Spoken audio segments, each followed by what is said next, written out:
On this episode of the Virtual Press Box, me and Nick go over the playoffs for NHL and NBA. We are starting to get there to the finals for both of them. We're halfway there. And then this week, we're doing something special. No actual heavy sports talk. We will be talking about sports video games, which is something that me and Nick hold near and dear to our hearts. But before we get to all of that, let's hear about W Energy from Nick. That's right. When it's time to pay the bills around the Virtual Pressbox office, it always comes back to W Energy Drink and their patented jitter-free formula. We've tasted it numerous times.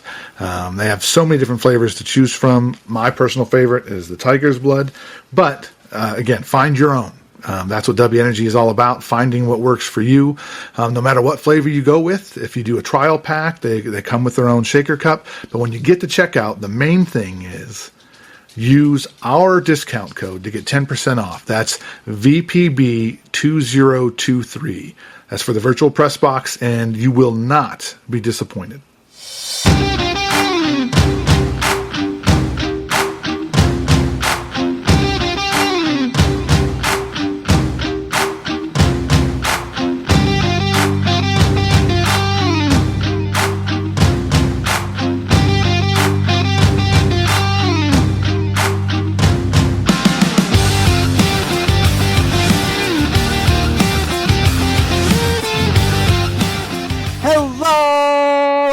And welcome back to the Virtual Press Box. I'm your host, Ricky Ramos.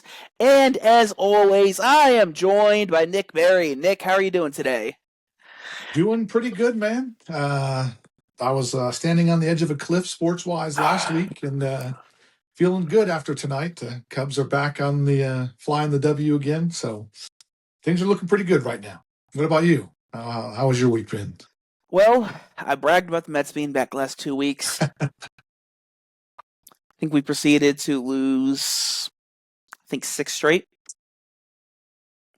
It's getting so bad that the New York Mets broadcasters of Ron Darling on SNY kind of was like, we kind of are seeing cracks in the foundation that Carlos Mendoza is not getting through to his players. And then Carlos Mendoza kind of alluded to it in his last presser, saying that like David Peterson isn't like comprehending what is going on. As I said, maybe Doug Peterson being on the staff is the problem, but yeah, David Peterson, the pitcher for the Mets. He's literally in his contract year, and normally what contract year is the player, has their career year. Well, he's kind of like pitching like he's a A-ball pitcher in MLB form. It's not looking too good. It's not. But it's a long season. I mean, started off rough, went on a nice run. It's a very long season, but the Cubs went from the best team in the history of baseball for a stretch to 2 10-game losing streaks to now being back on track. So, but 22-33. I didn't say it was going to be easy. It's never easy. Look, I listened to all 3 games against the Marlins, and they had no life in any of them. It's like we just didn't care. There was no caring. Juan Soto didn't play the Sunday game because he was sick, and it was 0-0 going to the 9th inning. We get a runner on first. Nick Mortabilo pinch runs, and the very next pitch, he gets gunned at second base. And then Devin Williams, our prize closer we're spending all this money on, gets one out. And then runner gets on. Another runner gets on. Or single. And then mound visit, intentional walk. 2 pitches later, grand slam deep center field. They'll walk it off. Bold strategy. I don't know. Whatever. The Celtics out of the playoffs, whatever. I got nothing going for me right now. Yeah, but Giants had a strong off season. They did have a strong off season, but apparently another team of mine might have another strong off season. The Predators might get the GM from the Avalanche. Oh, well, he's free now. Yeah, he We'll is get to free that here in now. just a second. We Yeah, he's will get to free. that in a second. All right, well, actually, speaking of that, let's go ahead and hear from you about the socials, and then we'll jump right into the first segment. For everybody that is looking to find the Virtual Press Box on social media, it is Facebook at Virtual Press Box, Instagram and TikTok at virtual.press.box. And to listen to the Virtual Press Box, we are on Spotify, Amazon Music, and Apple Podcasts under Virtual Press Box.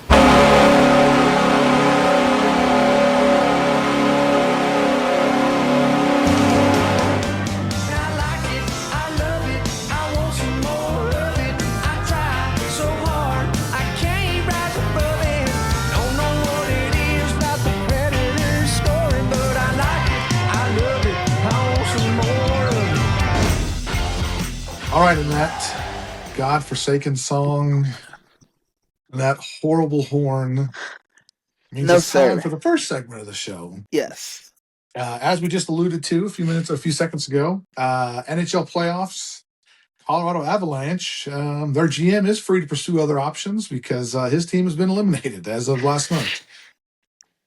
Not a. You know, for a team that had 39 wins, Nick, I don't think anybody saw this coming. No. Well, here's the thing. In most of the games, they just lost 4-0 to Vegas, get swept in the conference finals. Yes. And of those 4 games, at least 2 of them, maybe 3, but I know 2 of them, they had a 3-goal lead in 2 different games and lost. Game 4, they lost 2-1 in Vegas. I think that was the closest game of all 4. Yeah, because I think one of them, Vegas scored 3 unanswered, right? Yes. One game was 2-0 after the first period or 3-0 after the first period, and then you end up losing. Yes. Game 3, they lost 5-3. Let's look at this box score.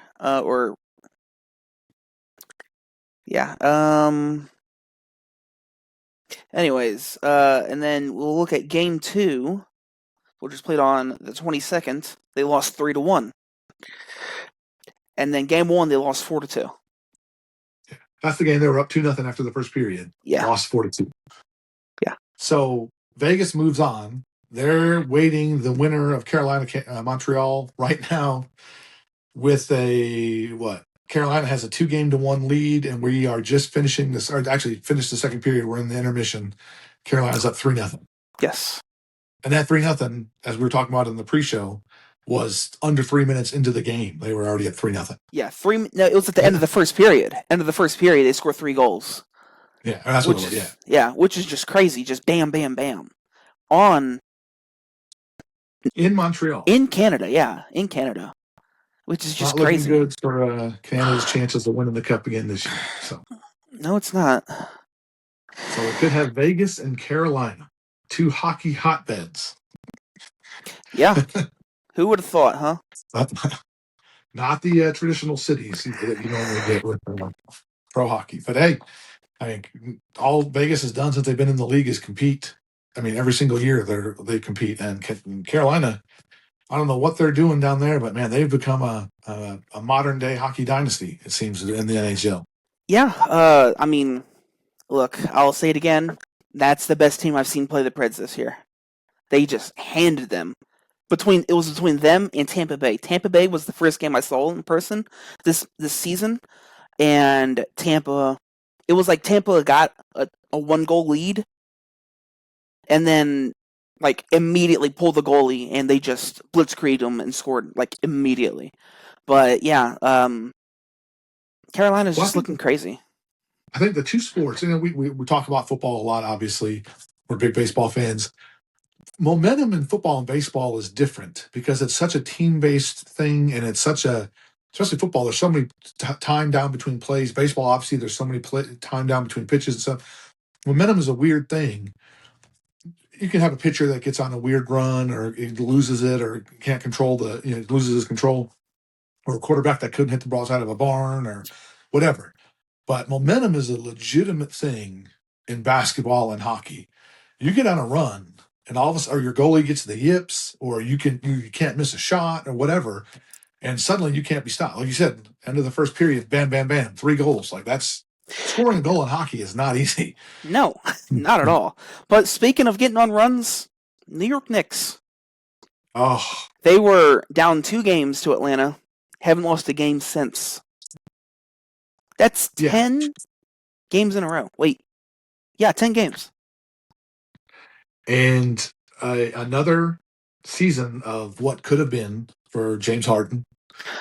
Gets his team conference finals. I mean, it's Cleveland, okay? It's weird to think Cleveland is one of the best teams in the league again without LeBron James being part of their roster. And Harden, I mean, I don't want to say he disappeared in the finals, but Well, I watched Game 4. and I listened to Game 3 on the radio. There's a word, or there's a phrase actually. There's a phrase. What could have been said in those huddles after the collapse of 20 points in Game 1, after losing Game 2? What can be said is Cancun on 3. James Harden had 12 points in Game 4. An elite scorer is what he's known as. He's an elite scorer. Yeah, elite scorer. In an elimination game. Yeah. Jalen Brunson didn't play a minute of fourth quarter basketball in Game 2, Game 3, or Game 4. That's how much they're up. And to think, if you're the Thunder or Spurs, yeah, you're in a bloodbath right now. You gotta think, it's one of those things.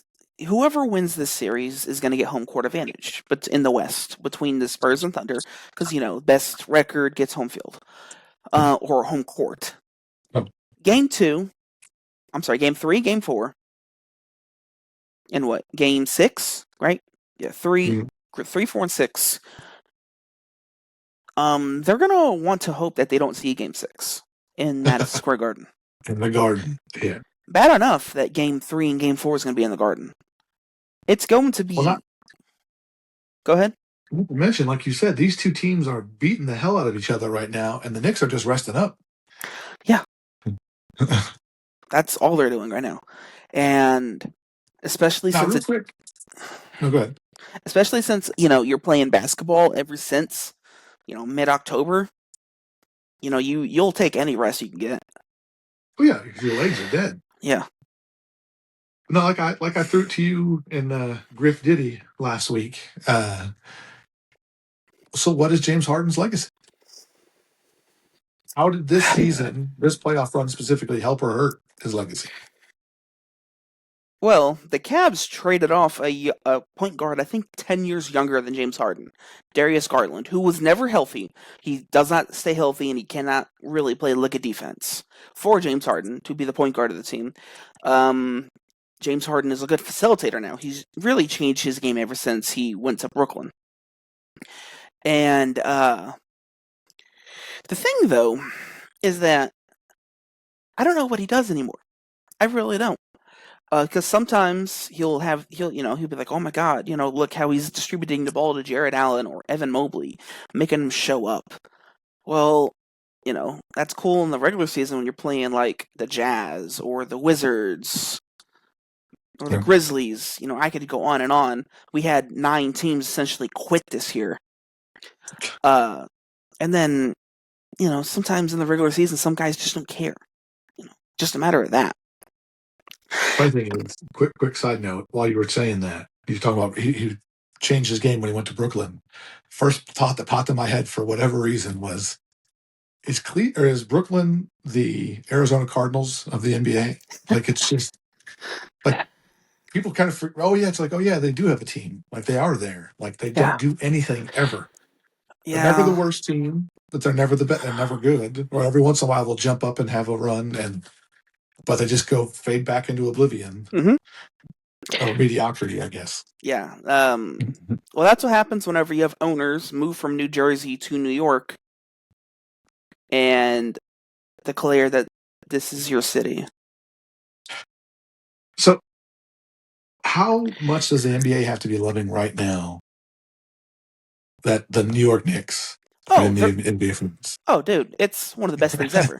Like, what would make it better is if, like, the Lakers were in it, or, you know, we'll say the Suns. The Suns are a legacy team. I mean, Spurs would be a nice. Yeah, they're hoping for a Spurs Knicks matchup because Victor Wembanyama in New York City. Right. Plus, I don't know. There's just something with what Popovich is going through right now. You know, that's kind of I don't know. I think the spotlight being on the Spurs is kind of a cool thing. Yeah. Obviously, they're obviously a very good basketball team too. It's not just a sentiment, but hey, after game 2, Greg Popovich went in there and chewed their shit, according to De'Aaron Fox. After they let up 76 bench points to the Thunder, Popovich got in their ass. I also like the fact that he and Tim Duncan are still tight. Yes. That are still. It wasn't just a coach-player thing. It's a human being thing. It definitely is, because after Duncan retired, he was an assistant coach. Right. And he coached. I just think their relationship goes beyond basketball. Obviously, 1,000%. It's definitely like a distant father type of thing. So right now you have Oklahoma City up 3-2. And game 6 is tomorrow, right? Yes. It's in San Antonio. I've got to think San Antonio is not going to go quietly. I really see game 7 coming. No, here's the thing, though. Victor Wembanyama was gassed from the second quarter on. He, last I saw, he had 19 points in the fourth quarter. But let me see what he ended up with, because the score ended up being 127 to 114. Now, is this his first full season? No injuries? I think he missed a little bit of time. This is the deepest they've gone, too, in a season. Yes, yeah. Victor Wembanyama had played 38 minutes, and he went 4 of 15 from the field, 0 for 5 from field, and had 20 and 6. So maybe he's just trying to get his playoff legs under him. Maybe it's just as a young guy, not having gone this deep in the season before. That has to be it. Like, he's just so tired. And for a guy, and honestly, like, they benched him. They sat him a lot of games. He played 64 games. So yeah, missing the occasional rest game, rolled ankle, he's not playing, whatever. But yeah, I see what you mean. Now, earlier today, for people who don't know, we have a virtual press box group chat that we go through every day. Stuff that pops up, especially sports related stuff, is what we key on. But you had a thing going back and forth. I think it was with Drew. With Griffin or Drew about Shai Gilgeous-Alexander. Yes. Right. Look, SGA was driving to the right, and he's going to shoot a fadeaway. De'Aaron Fox is covering him. De'Aaron Fox, hands up. What they teach you in basketball: hands up. Don't jump with him. Hands up. Leans back to make sure he doesn't touch him, and SGA flops, and they call a foul. Yeah, I think your exact words were fraud ass MVP. Yes, it is. It is fraudulent. Because in terms of basketball, or in terms of MVP, actually, they're kind of going away from the actual base of what MVP actually stands for. MVP means the best player on a team. Not the best, not the popularity contest. Right. But, I think the last true... I think the biggest impact that he was removed from his team is how I was looked at. Yeah, exactly. I think the last true MVP that I witnessed was Adrian Peterson in 2012. in football. Because Fair enough. I just remembered Giancarlo Stanton in his last year as a Miami Marlin hit like 56 home runs, and he won MVP. Didn't make the playoffs, I think. I don't remember. Right. But See, how can you be the MVP of the league when your team doesn't make the playoffs? You didn't make your team good enough. the Vikings didn't make the playoffs that year either. See, that's But I guess arguably though, but if you take him off the Vikings, they're absolute garbage. Oh yeah, that was the year Adrian Peterson ran for 2,000 yards. You see this a lot in other sports too. The Heisman has become the same thing. It's a popularity contest. Mhm. It's not about Like Gentry should have won it over 100%. Travis Hunter. Well, I mean, like that was a long time ago now, but Steve McNair, Peyton Manning Co-MVP. win co-MVP. We can go even farther. I think it was I forget. I think it might have been Willie Stargell and Keith Hernandez in the 70s. They won co-MVP. And if you look at What I was going to say with the McNair Manning one though is if you look at both those guys, it's legitimate. You take either one of those guys off their team, nothing. The Yeah. Colts were absolute nothing without Peyton Manning, and McNair literally willed the Titans to certain wins. I mean, like he was literally coming off of a stretcher at some point during games, and doing the Mick Foley walking, stumbling back onto the field to throw touchdowns. I mean, like that's or run touchdowns. Like, yeah, so that's when I think of MVP. That's what I think of, like guys that if you took them off their team, the team is nothing, completely different. Like they're the most valuable player to their team. like I can make an argument Jacob deGrom should have one MVP. Yeah, You look at his stats from 2018, 2019, 2020. You're telling me he's not a top 5 player in the league? Come on. Right. Well, okay, just to go even a little bit more niche, is the Super Bowl MVP used to be the player who had the best game. Like Dexter Jackson for the Bucks, Julian Right. Edelman had 11 Larry Brown, catches. corner for the Cowboys, 2 interceptions. Yeah. Stuff like that. Like guys that came out of nowhere. Like a couple of years ago, it should have been Juwan Jennings Mhm. if the 49ers had won. Or wouldn't have been. we Would could have even been go McCaffrey or somebody. we could even go as farther as that. You're wanting to say Juwan Jennings should have won it, even though they lost the Super Bowl. Jerry West in the 70s lost the finals, won Finals MVP. Yeah. Randy White, linebacker for the Cowboys, is the only losing player to ever win the MVP. Yeah, against the Steelers, right? And they lost. I believe it was the Steelers. Yeah. But he had such a dominant game, even though they lost. They couldn't ignore his stats. Now it's become who's the quarterback Mhm. or who's the star player on the best team. Regardless of what kind of game they had, that's who's going to get it. Yeah. I was shocked. I guess Sam Darnold really didn't have that great of a game.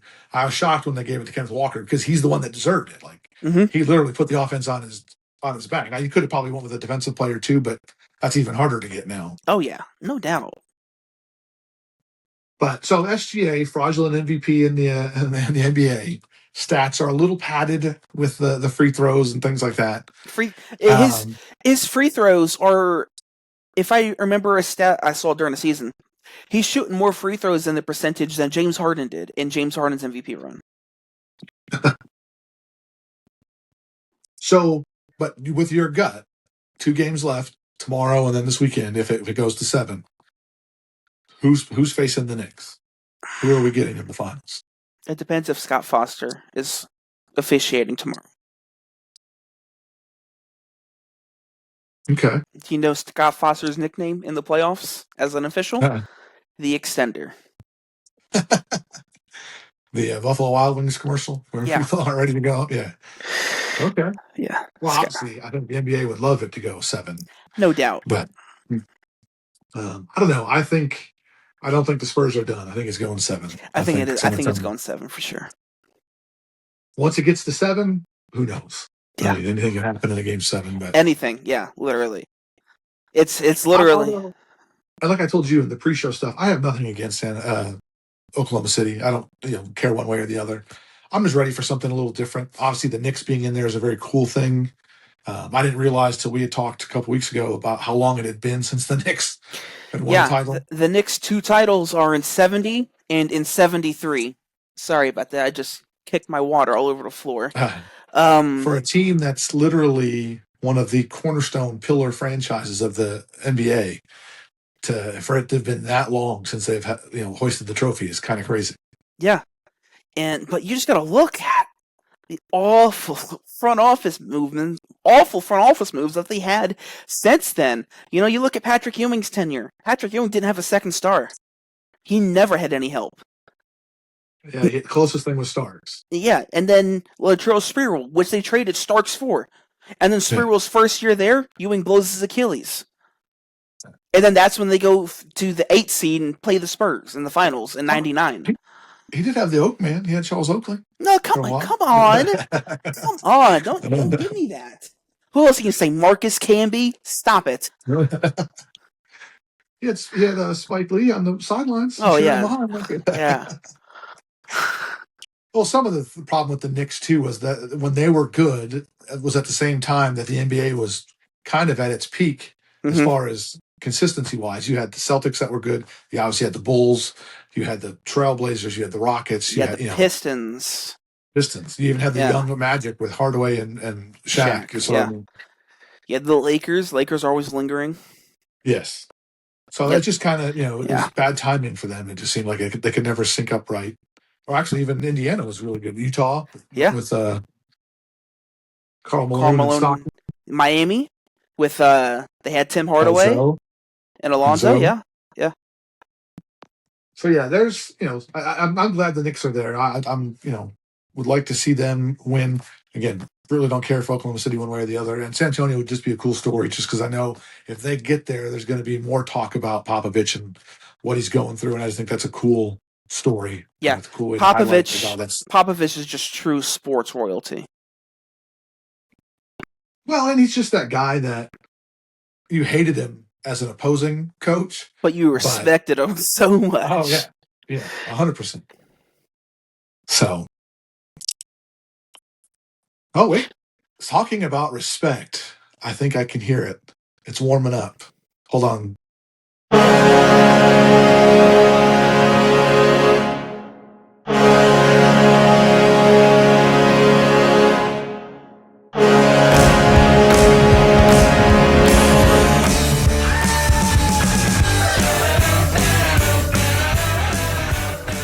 Oh, if that song doesn't bring just warmth to your heart, Chelsea Dagger, I mean, come on.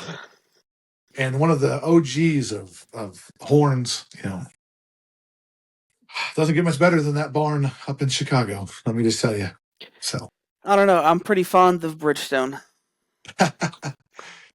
Either way, segment number 2 and the heart of the show. And like you said in the intro, a little bit of fun tonight. We got the current day sports talk out of the way, and nothing for once. Nothing really talking NFL. Nothing baseball specific. We're just talking about something that, as growing up in my era, and then now your era too, sports gaming or video games in general just blew up, and then sports gaming obviously became a huge part of that.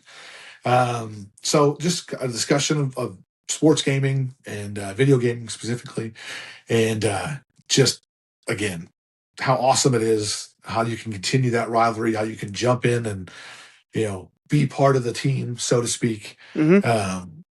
And honestly, there's some games I've absolutely loved that I would have never thought I ever would have loved playing. Okay.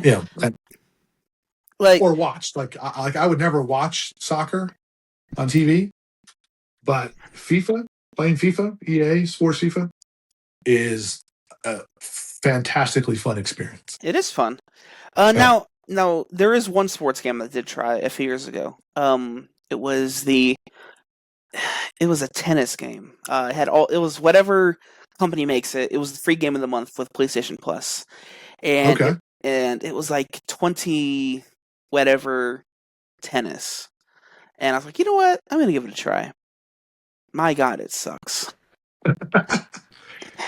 So now there's a twist on this. If you ever played Nintendo does some versions of Super Mario Strikers, which is their soccer. Yes. Mario Golf, oh my God, Super Mario Strikers! Tennis. All that stuff is just fantastic. I grew up on playing Strikers. I grew up on playing Mario Baseball. I still want to play Mario Baseball. It's such a fantastic game. Um, there is a game for Nintendo GameCube that came out. I was a big gamer anyway. It's called Beach Spike Volleyball or V Spike Volleyball, I think is what Hmm. it's called. And it's beach volleyball. That's all it is. And it is fantastic. So It's GameCube graphics, so the graphics aren't not quite, but it is so much fun to play. It's one of those games that I would go if I was gonna buy a GameCube and had to have a handful of games. That would be one of the games I would have to have. for me, for GameCube, it has to be Super Mario Tennis. Oh yeah, so Mario That, Tennis and golf are the two Mario sports games I love.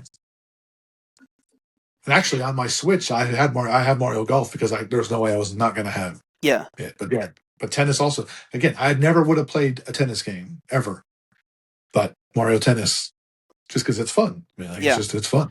So, speaking of the games, Nick, what current sports games are in your loop right now? Um, really, it's just two. NCAA college football, or I should say college football. It's not NCAA. College football 26.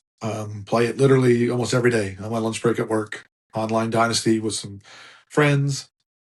Daniel, obviously, member of the staff, part of our rotation here at the Virtual Press Box. He's in that group. Tried to get you in, but you're too good to join us. And then the other one would be NHL 26. Those are the only two sports games. Oh, Haven't bought Madden in a couple of years, so it's those two that I go back and forth on. Okay. So for me, me and my old roommate, we would split on some sports games. We split on actually all of them while we lived together. But the one I played the most right now, it's really the only thing I am playing, is MLB The Show 26. I'm a sicko. I did a complete 93 round draft. Drafted each round. Yeah, I did it in 2 sessions, but whatever. But I wanted to build my minor league. Like one of my minor league players, or two of them, I drafted Drew Jones, Andrew Jones' son. I traded him off. He was my top prospect, but whatever. And then another one in my minors is Homer Bush Jr. Like just stuff like that's awesome. And also it's pretty cool seeing what players aren't drafted. Like Verlander isn't drafted. Andrew McCutchen isn't drafted. Like those are the two only like notable players that aren't drafted. Because the algorithm goes off of age. Yeah, like I drafted Jacob DeGrom with my second pick. Like hindsight, I'm trying to think like how long would DeGrom be there for? Like Right. I drafted Justin Steele, and then the very next round I saw Sandy Alcantara there. I'm like, what the hell? I'd rather in first place, I would rather have Alcantara over Justin Steele, but you always need a lefty in your rotation. So I was like, all right, give me Justin Steele. And then my closer, Steele. and my closer, he was sitting there for rounds and rounds and rounds. I'm like, why is Kenley Jansen still here? Give me Kenley Jansen. My first baseman is Munetaka Murakami. My first pick was Juan Soto. He was literally player of the month in my franchise. Center field has been a bit of a revolving door. It was Miles Straw, but Miles Straw was leading the league in stolen bases and batting over 300. I forget who I was playing, but there was a pickoff attempt at second base. Slides in, breaks his forearm, out 3 months. So I'm like, oh no. So it's between Joey Weimer and I had to trade. I had to trade for Brooks Baldwin, a guy in San Diego who was on the Padres. In real life, he's on the White Sox, but he plays all of the outfield, third, short, and second base. His accuracy in his arm, pitiful. But I'm like, you know what? I need somebody that can have some versatility because my other bench players are Ildemaro Vargas. He doesn't play the outfield. He plays third, short, second. My other utility man that I had, Leo Rivas. Guess what? Can't hit. But Brooks Baldwin can't hit either. My most recent game, I played Brooks Baldwin at shortstop, and Jacob Wilson Jacob Wilson is my everyday shortstop. I put him at DH. He was needing a breather. Brooks Baldwin, that game, 3 errors at shortstop. One play, he had 2 errors by himself. I immediately yanked him. I said, no more of this. So when you brought up when you posted in our group chat that you had done that, for a bit of quick backstory, the last MLB The Show I have is 21, I think it is. It's the Tatis Jr. one. Okay. Pretty sure it's 21. Anyway, so I decided to do the same thing. Well, in that game, it's a 90 round draft. Did it one sitting, Saturday morning, powered through it, and took Juan Soto, first pick, get to spring training, game 2, tears his hamstring. Mhm. Done. I'm like, all right, off to a fantastic start. But like a cool thing about it that I did was that in the later rounds, I started drafting some of my favorite prospects that are on the Mets. Like we have a fantastic arm system right now. Like a lot of our starters are really good. Zach Thornton, Jonathan Santucci, Jack Wenninger, and also drafted Christian Scott. He's actually on the Mets active roster right now. But there was like Jonathan Hernandez, who's a center fielder, but can play a variety of positions. He's like low in the Mets system right now. I drafted Jesus Baez in the Mets system. It's just stuff like that I just love doing. Like my third baseman in my minors right now is Nick Madrigal. Oh yeah. And then and then my speed guy for Syracuse is John Birdie. So it's just really cool. Now, MLB The Show, I did have what was on Game Pass. I think it was 23 or 4. Mm-hmm. So I did have that for a little bit. And one of the things I loved about the current video game, especially MLB The Show, is the level of creativity you can do.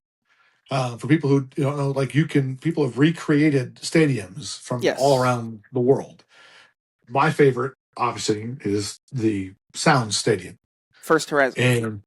And if you go to the game and download the stadium, when you're playing it, it is literally like you are sitting in the stadium. They even have like where the bar is located, where the weird glass house that they only use for special events is sitting there half empty most of the time. Do they have is the apartment complex in left field built or under construction still?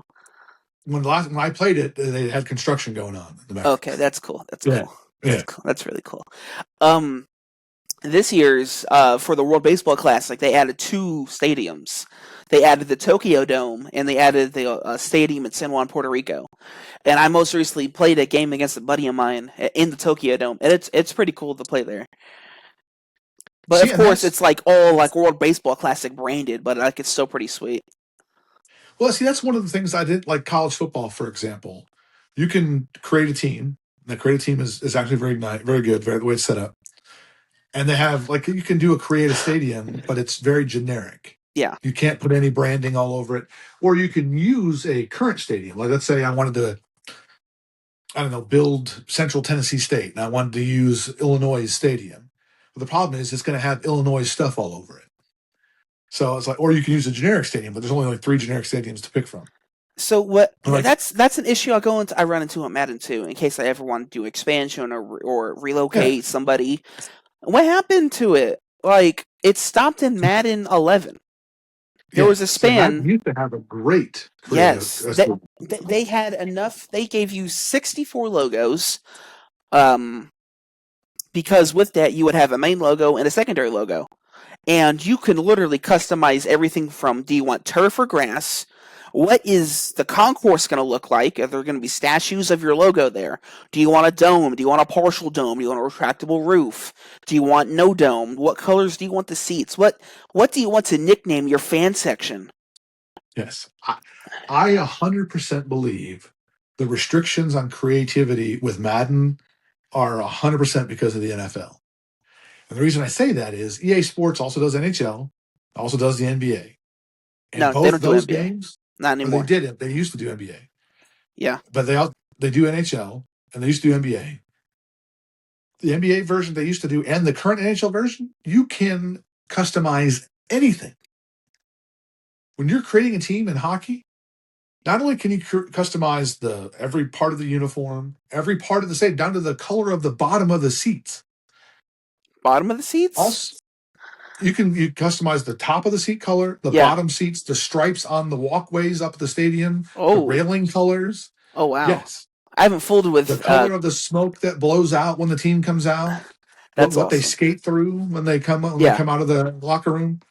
All that stuff. You can create a mascot, and then you can the colors of the mascot. What does the mascot wear? What's the mascot's name on the back of their jersey? I won't tell you what the Sudbury Bulldogs mascot's name is. Oh, I think you 'Cause got to it's- say just I can't. It's TF, just so you know. If you know, you know. Big Sexy says it. Yes. But so don't tell me that it's an EA thing, because on an NHL you can customize whatever you want. Yeah. There are some limits to NHL. We'll get to that in a second. But Well, remember in EA, in the early days of college football, you used to be able to make custom signs and put whatever you wanted on the custom signs. yes. But I think the NFL has gotten so worried about protecting the brand that's why the creative player or the creative team stuff is gone Yeah. for the most part. There's a very generic creative team. Oh, it's generic as hell. And then it's like you get to pick no from like stadium. No, it's like, do you want a futuristic stadium? Do you want a dome stadium or a regular bowl? It's like, what? Right. It's like, what is this? What are we doing here? And on the old versions of Madden, you could buy stadium naming rights. Mm-hmm. You could, yeah. You would get paid for it. And they had like Michael Scarn Paper Company, which is like was a thing about the office. Like it was just fun stuff like that. And I think NFL has kind of came in and taken a lot of the fun stuff out of it. Yeah, and whenever you did get the you change your naming rights to whatever, it was like you had to make the playoffs, or there was one of them like go to the Super Bowl. Yeah, and you get X amount of money if you did all this stuff. And then in the off season, you used to actually be able to do like legit upgrades with stuff, like I think there was one of them like plasma screen TVs or HD TVs or Wi-Fi at every seat, heated seats, all of that stuff. It was just super cool. That was prominent in Madden 10 because that's the Madden I played the most. Madden 10, Madden 11, and Madden 08. I like 11 better than 10 because that one is essentially Madden 10 with newer rosters. One of the things I would say, like with the NFL having monopoly on football has made it difficult because there aren't many sports games or football games to challenge it. Whereas I guess there's not really hockey or basketball either, but the problem is I think NBA, NHL, Major League Baseball to an extent have kind of embraced it's video games. It's not real life. Okay. Like in NBA. Have some fun. Yeah, literally. Like in MLB, you can, whenever you're setting up a franchise, you can make it to where every single player is a female. Yes. In whenever you do Road to the Show, you could choose male or female. In NBA, NHL, when you create a player, you can male or female. Yeah. In NBA, you can literally do eras. You could start off in the Magic Bird era, and then literally every single year. And they have an actual draft, but of course there's a lot of rights they don't have. You could download someone's create a draft that would have all the rights, the actual face scans, and all that stuff that comes with it. It's just stuff like that. Like I could do start an NBA franchise and start today and pick like the Pelicans and try to rebuild them. And then after that, I could be like, you know what? I want to do the 86 draft instead of downloading someone's draft class for this season. Like it's just super creative. And if you do it from way back then, you go season by season by season by season, it'll give you the historical changes. It'll give you everyone's updating uniforms, the hardwoods to be looking different. Commentary is going to be a bit different. Fouls and all that stuff will update, the rules. You'll get the Heat and the Hornets in the expansion. You have to protect players. It's just all stuff like that. It's just super unique. You don't get that with, MLB. You don't get the option to expand. You could do like custom like Legends rosters, but like whatever with that. Yeah. And then NFL, outside of Ultimate Team, there's really no love for Legends. Yeah. Well, that's what I was going to say. The NFL, out of all of them, like one of the things I love about MLB The Show is the Legends roster. Yes. And it's for people who have never played, There's what, 4 different teams, 4 different eras. 3. It's like the Or is that 3? long bomb Well, boomers, the something else. yeah, but either way, there's like there's like the Babe Ruth era. There's like I guess you'd say the 80s, 70s, and 80s era. Yeah, Then there's the modern day era, like I'd say 80s, 90s era, whatever. But again, but also within that, then it's just a list of all the Legends free agents, and you can move to teams, whatever, if you want. I like you said, NBA has always had that to an extent. They don't have all of them because there's a few guys that don't have Legends contracts, but WWE, we haven't even talked about wrestling games. WWE does a very good job of trying to incorporate that every year. They do. It's not just the modern day roster. They try to go back and introduce and make it relevant, like Demolition going into the Hall of Fame this year. So Demolition's in this year's game. Yeah. That kind of stuff. So, or they have a theme to it. Like there was the Attitude Era game. There was the Monday Night Wars. That whole thing was part of the downloadable pack. And, WWE has done a great job of remembering kind of where it came from, Legends-wise or roster-wise. But the NFL, again, a league that is steeped in history, has so many great players that goes back forever. And no. The only thing you can do, actually, I'm sorry, they don't even do that. The NFL is also one of the very few that still allows you to assign any number to any player. Yeah. Whereas in Major League Baseball, NHL, NBA, they black out the retired numbers. Yes. In NHL, you can even go through and unretire numbers. Right. But out of respect for it, it keeps it retired at first. Yes. You have to go in and do that. Yeah, whereas NBA, I hate when I'm playing Madden and I'm playing against like the Broncos and their rookie wide receivers wearing number 7. I'm like, no, that's John Elway. Like that's not. What are we doing? On. Yeah. So or when you draft somebody to the Bears and they automatically give them 34, it's like, no, that's Peyton. You don't know. Yeah. So I have a few questions for you, Nick, and obviously I will answer them myself. What is your favorite sports game franchise of all time? Man, that is.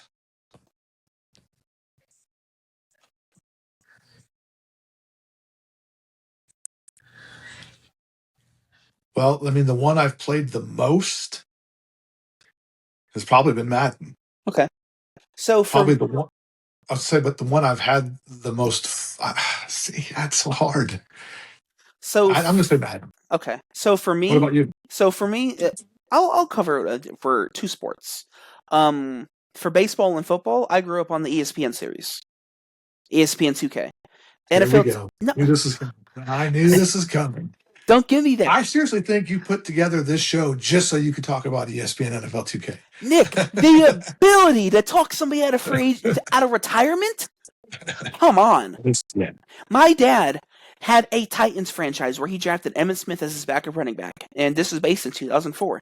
He had this franchise go into 2012, 2013 is when he stopped playing in the end game, right? He had Emmitt Smith on his team until 2010. And Emmitt Smith's rating was a 36. He's like, just let me die, please. It wouldn't even be like that. It would go to talk out of retirement, and Emmitt Smith would want like $800,000, and Dad'd be like, "Fuck yeah, we're gonna ride this corpse till it can't ride no more." Yeah, and so Dad. Now, don't get me wrong. There were certain things that ESPN NFL 2K did that, of course, Madden or EA stole later on. And there's some things like that I wish they would incorporate. That was I think that's the only sports game I've ever played in my life where you could talk players out of retirement. Yeah, I don't think I've ever seen it. I've played a lot of sports games. Yeah, like in NBA 2K, you could override it, but that's it. Like the very next season, if they choose to retire, you can't override it. But MLB The Show, it'll like all these players are retired due to age, injury, or free agent market. Like it's all that. But for me, I loved playing NFL 2K5 football. I still play it every once in a while. And then in baseball, I played ESPN MLB 2K5 the most growing up. Like that era is like ironed in my head. Like everything, every nook and cranny of it. And then I think I literally played it until about whenever I started getting my first job, and I was like, hey, you know what? I want MLB The Show 15, and I played MLB The Show 15, and it was amazing. It was like mind blowing. Now, what's the first sports game you remember playing?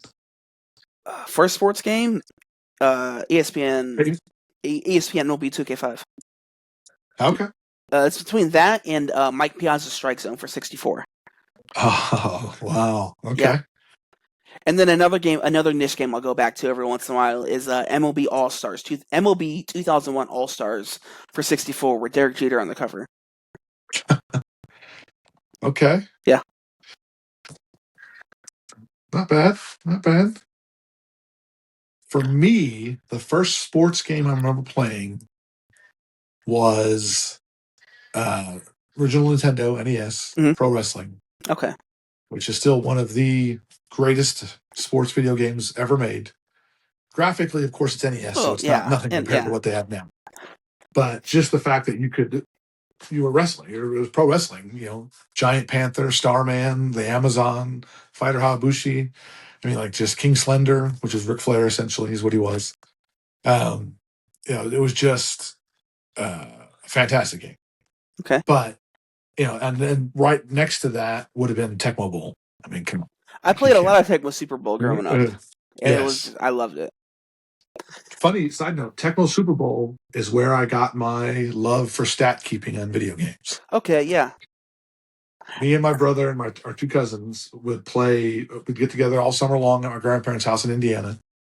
And when we weren't outside playing home run derby with a wiffle ball that was taped up with duct tape and a wiffle ball bat, was there cork in it? Yeah.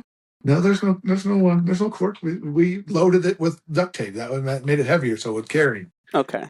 And but we weren't doing that. We were playing Tecmo Super Bowl, and I mean, we had teams. We had the whole schedule. We kept stats. We had yellow notebook paper, just keeping stats of by game, by season, who was all this stuff. And we played multiple seasons. I did that in high school with RBI Baseball too. Yeah, I had a tablet. It was a 10-inch tablet, and with it had the keyboard. And I would always I always had the keyboard, and I downloaded the NES app. And the first game I downloaded was RBI Baseball 2. And Z and X were the A and B for the controller. And so I would keep up with it like that, like who pitched. And it was weird in those games. You could only use 5 pitchers, but it would give you 4 starting pitchers to choose from in RBI Baseball 2. But your ace, your number 1 pitcher, was in your bullpen. Like for the Mets, you would have Darling, Ojeda, Fernandez, and somebody else. And then you would go, David Cone. And then the first pitcher available at your bullpen you could select, Dwight Gooden. Okay. So the first baseball game I ever played is Baseball Stars for original Nintendo. Mm-hmm. It is a game that was way ahead of its time for a couple of reasons. One, you could create your team. You could name the players, change their name. So I had like Grace, Sandberg, Sosa, And with that, you could put a code in if you knew the code, which was down, left, or down, right, left, down, over, up. And it would give you unlimited money to power up your players. Mm-hmm. The key to that game was winning games. Because if you won games, you got money. The better you got, the more people attended your games, the more money you got from wins. So, but with that, they had like the Ghoulish Monsters, which was like a Universal Monsters type team. You played the Lovely Ladies, which was a women's baseball team that wore pink. But everybody wanted to see them play because they were women. So if you beat them, which they were really good, the Lovely Ladies, if you beat them, you got a ton of money because they had the best attendance in the league. So, and that's also a game that we did stat keeping on. So the funny thing is, the best thing that ever happened to me in stat keeping is Microsoft Excel. Oh yeah. Right now on my laptop right now, I have a spreadsheet for NCAA and for Madden that keeps track of my schedule and the scores, the winner of every award that is offered for each game, and then who's on my roster, and then who I lost and who I gained, and then my top, passer, rusher, Yeah, your defensive player, all stats that stuff. leaders. Yeah. Yeah, Okay. and then I have it. I keep it for multiple seasons, so I can see how my team has progressed or Okay. whatever. Um. Madden's a little bit more fun to do that with because you can keep your players longer, obviously. Whereas college, they, Yeah. after every couple of years, they rotate out. But So you've played sports games all your life, same with me. What is there Yep. like a certain like few players that you would play in sports games? You're like, man, that guy is going to kill me this game. I hated playing Adrian Peterson at his peak. Okay. I did not like playing the Vikings when they had him. Or Jared Allen. Jared Allen would be one. I never Rodgers or nobody never really bothered me.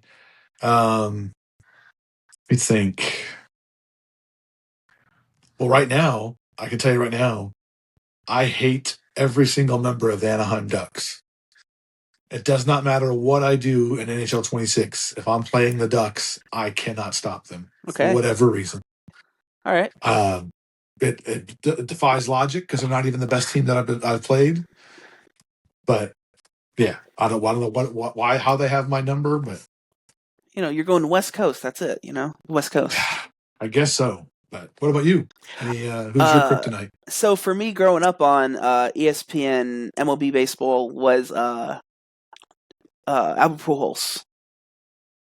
Okay. That guy literally killed me. But like lesser players that killed me in that game specific was Eduardo Perez.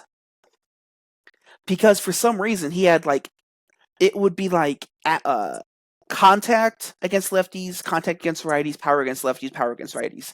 His contact would be like a C minus, and then his power would be A plus.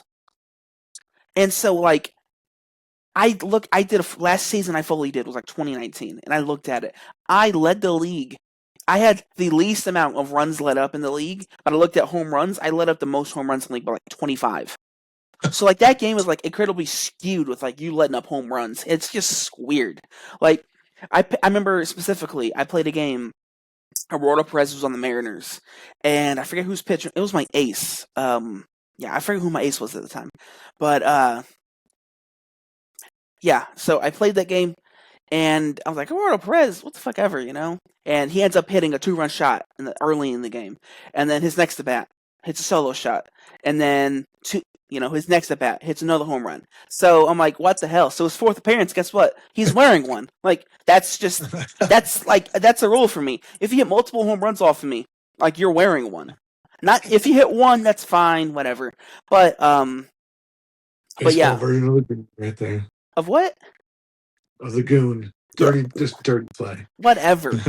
But like, if we're going to talk about like Madden's, for me was Darren Sproles in franchise mode. If you like go like play like 2 seasons in Madden 10, he goes to like a 90 something overall, and he just kills me. He does whatever he wants. And I specifically remember this one time in ESPN 2K5. I was playing the Packers, and the Packers had Danny and Tomlinson on the team, and I was the Vikings, and my running back was Eddie George. And LaDainian Tomlinson had 6 touchdowns against me combined. And there was one of them. It was like, it's one of those that you're struggling, but like, if you trust your defense enough, you can come back and win. Eddie George was my main offense piece that year. Like I ended up rushing for over 2,000 yards with him.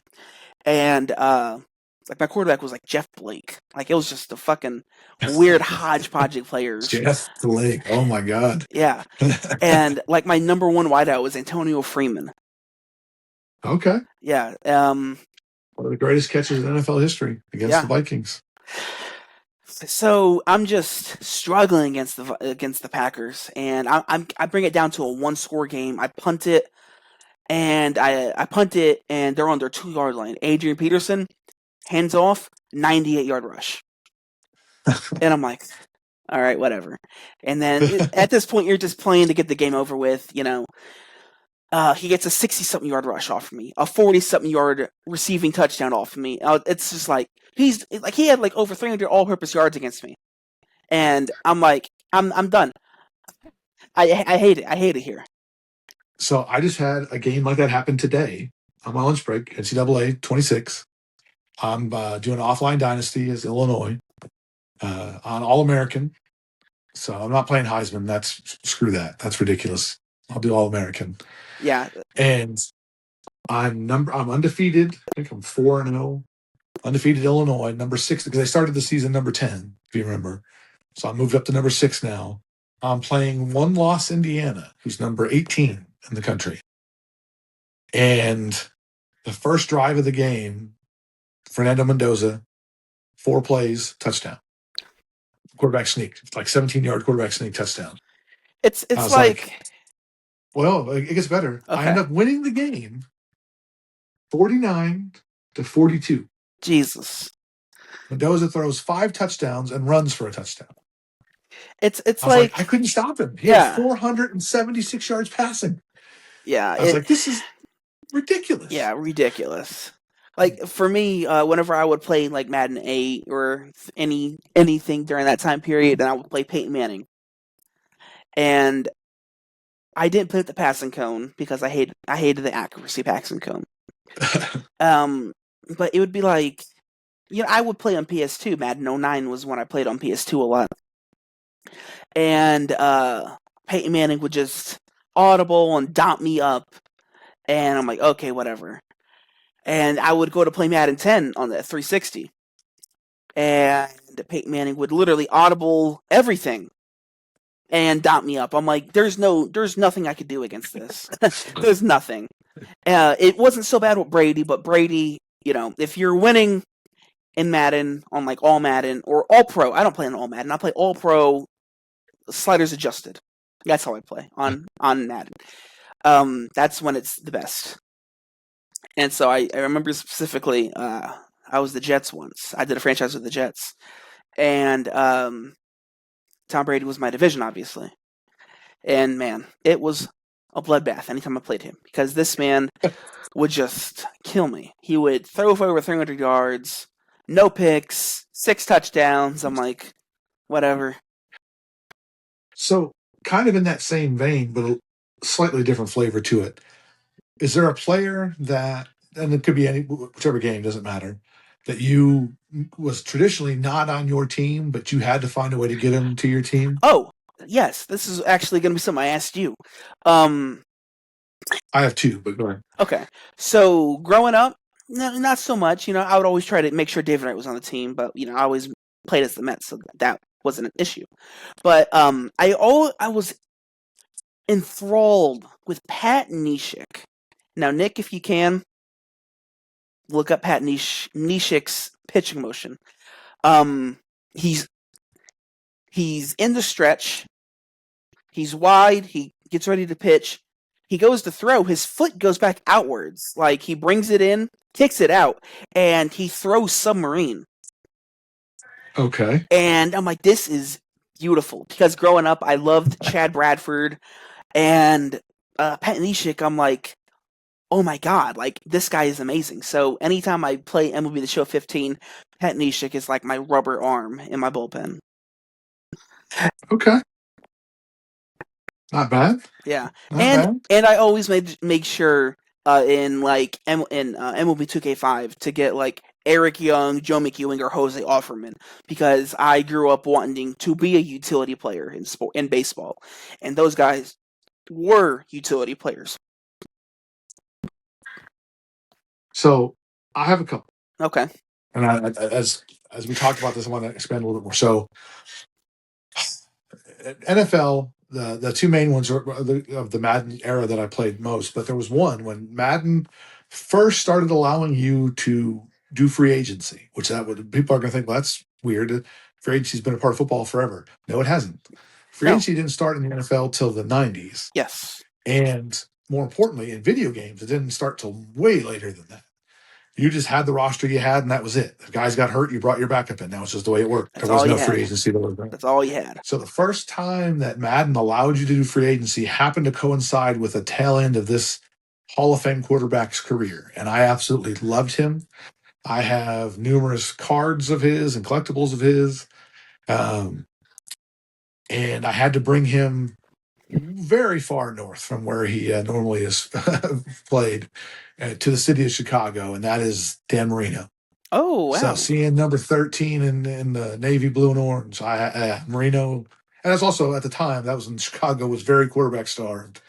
So that was when you were wishing for Rex Grossman and Kyle Orton. So, um, but there's another guy that you won't know his name, but in the NHL back in the 90s, there was a guy that played for the Rangers. He played for some other teams, the Devils and other, but he was mostly known for playing for the Rangers. And he's an executive now in Russia, I think, Hmm. hockey. Anyway, Sergei Nemchinov.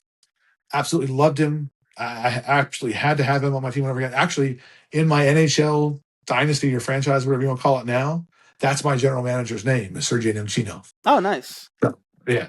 Nice. And then for Madden, for baseball, real quick, it's just a guy that we talked about him a couple times off air. For whatever reason, I love Grayson Rodriguez. So every baseball game from 21 on, I had to have Rodriguez on my pitching staff somewhere. For Madden, there's two guys, one and one you probably don't know anything about. One is Kevin White. Kevin White is my Derrick Rose for the NFL. He's the guy that injuries derailed his career before it ever started. He hung around in the NFL for years as a role player on certain teams, and he's a guy I would get on every chance I got. I would bring him to the Bears, back to the Bears. The other one is also wide receiver, just worked out this way, is Josh Malone, University of Tennessee. More importantly, went to Station Camp High School, graduated 2 years before my son did. Austin, well, Austin, but so that was just kind of cool that he was like, here he is. He goes to Tennessee and he's on Madden for numerous years. Like, there was no way I was not going to have him on my team somewhere. Oh yeah, yeah. So, for me in basketball, whenever I was deep and heavy into doing franchise mode, was I always had to get the guard Chris Dunn. yeah, okay. And like he would always be in free agency. Like I'm like, fuck yeah, give me Chris Dunn. And he'd be my sixth man, and he would give me like a steal or two whenever I needed it. But like that guy would just run the floor for me. I'm like, this is awesome. And can we just? I know it's not going to get a lot of love on this show just because of time and stuff like that. But can we just appreciate where WWE or where wrestling games came from to where they are now? Yeah.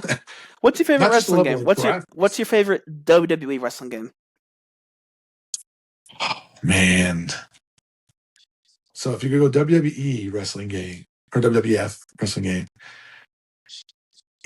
it would be hard not to say SmackDown 2 Bring the Pain. Oh, Here Comes the Pain? SmackDown 2 was Shut Your Mouth. Shut Your Mouth, that's what I meant, that one. Okay. For a second one on PlayStation 1. Okay, yeah. Because that game was, at the time, the peak of wrestling graphics. Yeah. Yeah, they had SmackDown 1, they had SmackDown 2, and then they had SmackDown... Here Comes the Pain. They had SmackDown Shut Your Mouth and SmackDown Here Comes the Pain. Then it started Raw versus Raw. Yes, Raw versus SmackDown. And then 07 was fun. I love SmackDown versus Raw 07. I played that a whole lot growing up because I was a huge fan of Dave Bautista. Like anytime he came out, I always do the fucking machine gun thing. Like honestly. Like I remember one time I went to a live event with Dad, and this wasn't like nothing I saw on WWE Shop because as a kid you'd always scour it and beg your parents to buy you something off of it. It was a Dave Bautista bobblehead. And it was just him flexing. And I was like, oh shit, like this is awesome. And Dad's like, oh, you want me to buy it for you? And I was like, you'll buy it? And he bought it for me. But like, I firmly believe create a athlete, whatever it be, football player, hockey player, all the creative players that you do across the sports games, video games. I believe that part of video gaming was designed for wrestling games. Oh, 1,000%. Because it is every wrestling fan's dream, obviously, to be in the ring. Oh yeah, just for themselves, for their favorite like indie wrestler, or you can create yourself for Madden and for NHL, but you see your face and whatever. For wrestling, it's the whole breadth of your creativity is used. Yeah, literally. So, yeah, and I know people, are either you're a diehard wrestling fan or you hate it. There's no in between. No in There's between. no cat. So if you've never played a wrestling game, I promise you, just learn the dynamics of it and jump into creative mode.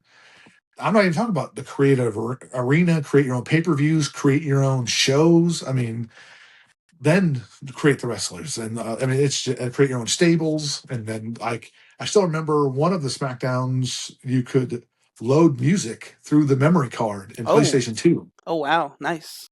So you could rip it off a CD Yeah, onto your yeah. PlayStation 2, onto a memory card, put it out, go upload your wrestling game. And this was in the game. It wasn't like a hack or anything like that. Yeah. You go to download music. We and you did could that have- with Xbox 360. Dad installed, like, Dad had a lot of CDs, and so he put Yeah. all of the music onto his Xbox, and then you could literally go through and, like, organize it. And I remember Yep. one of them, I did like a huge like TNA like universe, and of course I still did WWE with like my favorites and stuff like that. And I did like some ECW, and I remember one for ECW was I downloaded was New Jack, and a song that Dad had to install to his Xbox was Natural Born Killers, and so I couldn't trim this song any or like make the entrance longer. So like by the time New Jack would get to the ring was when the gunshot from the song would play. Oh man. So yeah, I mean, like, real quick, because I know we have to get to obviously everybody's favorite segment, but before we do that, what is, for my last question, I guess, is what is a guilty pleasure sports game that most people probably wouldn't think that you would have liked, but you played it all the time, or played it a lot, I should say. I don't really know if I had a guilty pleasure sports game. Like I played like any wrestling game with my buddies growing up. Like my favorite one ever is WWF No Mercy. Like I loved that one. Okay. Like I don't know. That's a really good question. Like if I play my PS3, I'll play like my older Maddens. Like I specifically buy older Maddens for my PS3. And just so I could see that world as a nutshell. And then like I won't do a fantasy draft back then. And so like I'll take over a horrible team and try to, carry them and will them to do whatever.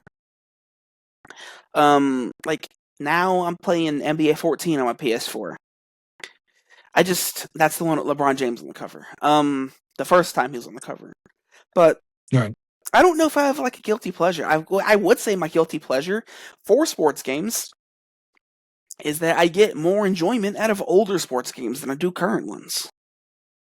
That's a good take. Okay. Not for me. I mentioned it earlier. It's the Beat Spike Volleyball. I mean, like it's just a game that I never thought I would have played, and when I played it, I was like, "This is actually a lot of fun." And then I played it all the time for the longest time. Mm-hmm. And other games I think of, I think of Mario Golf, Mario Strikers, but those aren't guilty pleasures. Everybody loves those. Are great games. Everyone loves those. Yeah. Another one, I guess, would be NES Super Dodgeball, which is, and I have it on my Switch too because you can bring back some of the old NES. Yeah. And Dodgeball was so stupid, but it was good. Okay. Plus, it's always nice to be America and just beat the rest of the world. But talking about being the best in the world. The best segment. You got to talk about the best segment. And every week, this time of the show, people wait in anticipation. What's it going to be? What's the topic going to be? And I have to ask you every single week, just for people that might be new to the show, when we talk about everybody's favorite segment, we talk about the award-winning segments across the country, across the world, what segment am I talking about? We're talking about Gimme 5.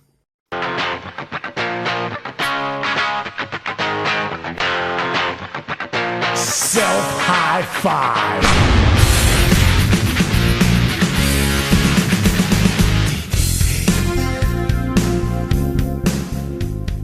Gimme 5. And of course, we always tie it to the main segment of the show. So this week, what are we talking about with the G5? We are talking about 5 things that we would fix in sports games.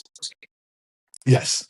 And by fix, it could be stuff to add, stuff to remove, stuff to change, stuff that seems to be forgotten in time. One thing, though, like I said, I know we talked about it in the notes going through the pre show stuff. One thing I think we both agree on, we can take it off the list right away and just have it as a common one, is cross platform gaming on every single sports game. Yes, we are in the God's year of 2026. A few weeks ago, me and Nick were going to be like, hey, let's play each other in NHL 26. We couldn't do Now, it. for people, I have an Xbox, you're a PlayStation guy. Yes, That's I it. have PS5, Nick has Xbox S. Yes. Okay, so we couldn't play that against each other. We could only do the Ultimate Team. Right. Or the Create a You can't Player play ahead. Team. Yeah. Not only can you not do online franchise or whatever you want to call it, online franchise, you can't even do online just head-to-head generic game. No, you can't. All you can do is Ultimate Team. Ultimate Team. It's like, come on, really? Like, I don't want to. Like, I don't want to spend money to play my friend. Like, I already got to pay for the online subscription service. Like, why do I have to pay more to be like, oh, I want this player, I want this player, I want this player as my right wing, I want this guy as my left wing, I want, such and such. The part that doesn't make sense is the other EA Sports games are cross-platform. Hmm? You could right now in our online college football dynasty, we have Xbox guys and PlayStation guys playing on a dynasty, not just head-to-head stuff, just on a complete dynasty. Madden, you can do that. I mean, like, you want to play golf. It makes no sense that hockey would be the one that isn't that I just don't understand. But we agree that's the one thing that definitely should be, without a doubt, cross-platform, all aspects of the game.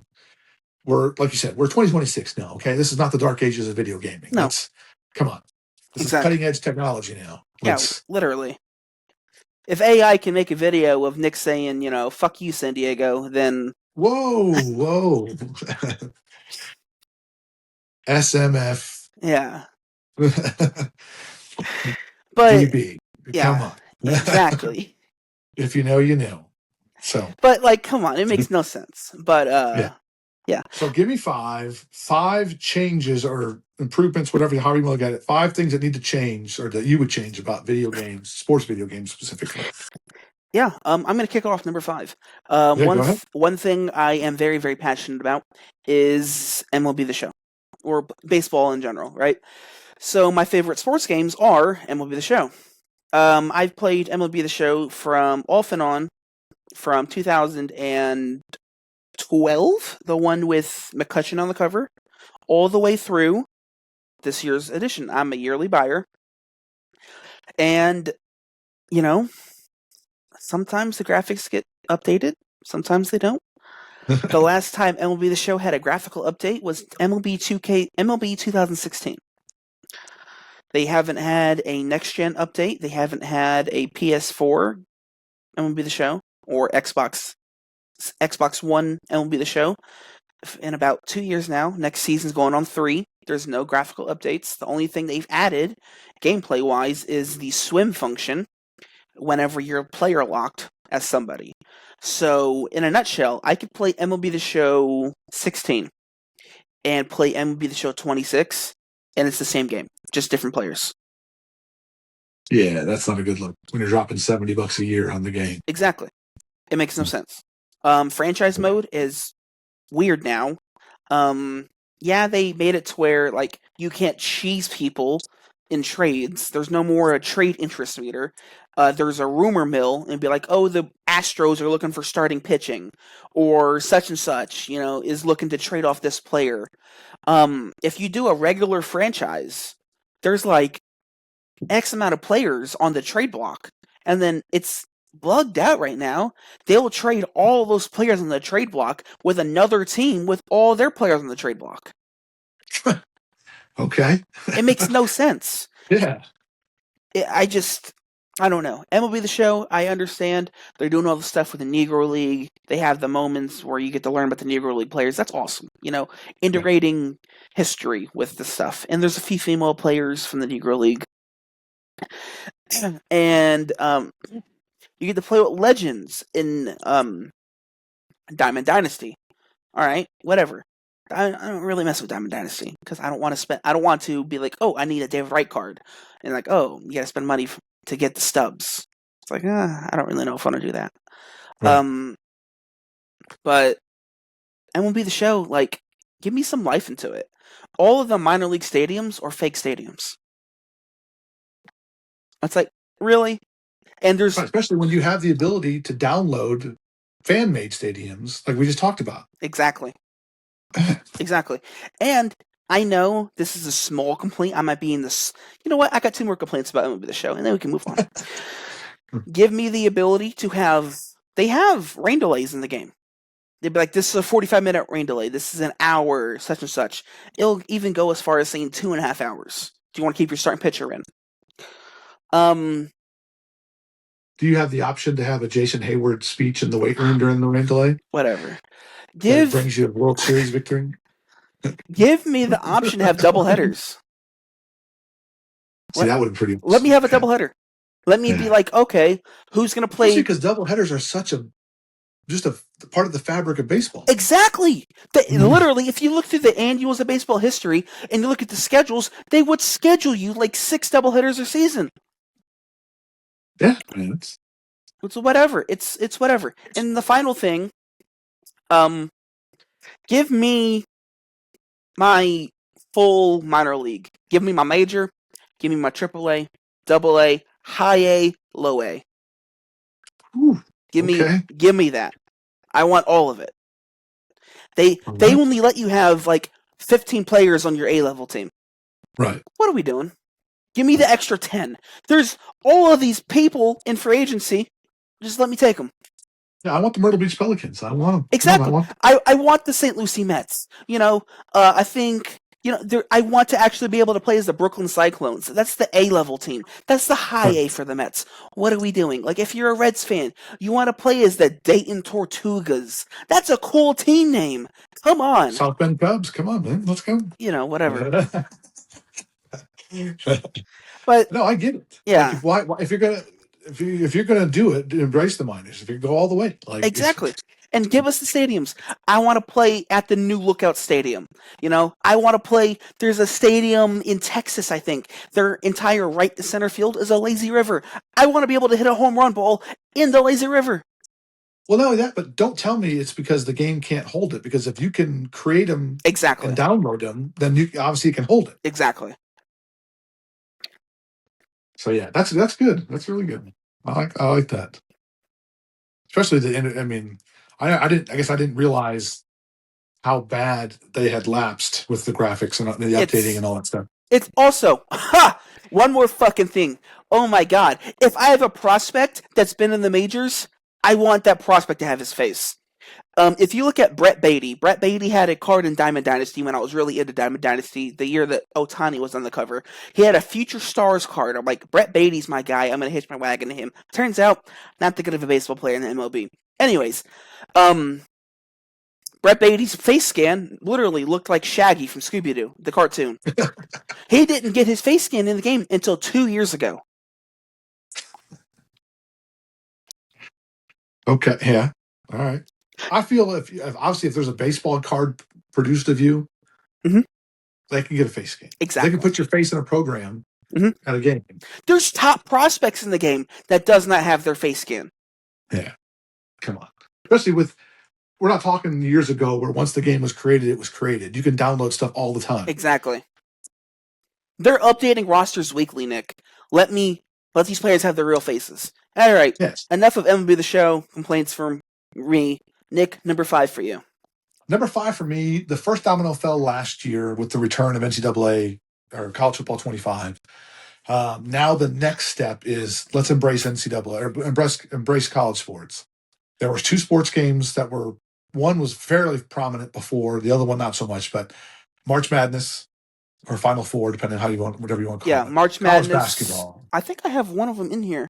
It's I don't know where it's at. It's whatever the one that Kevin Durant's on the cover of. I have that one. Okay. There's also the one with Carmelo Anthony's probably the best one ever made. Mm-hmm. Blake Griffin also was on the last one, I believe, which is the hardest one to find if you wanted it for a collector.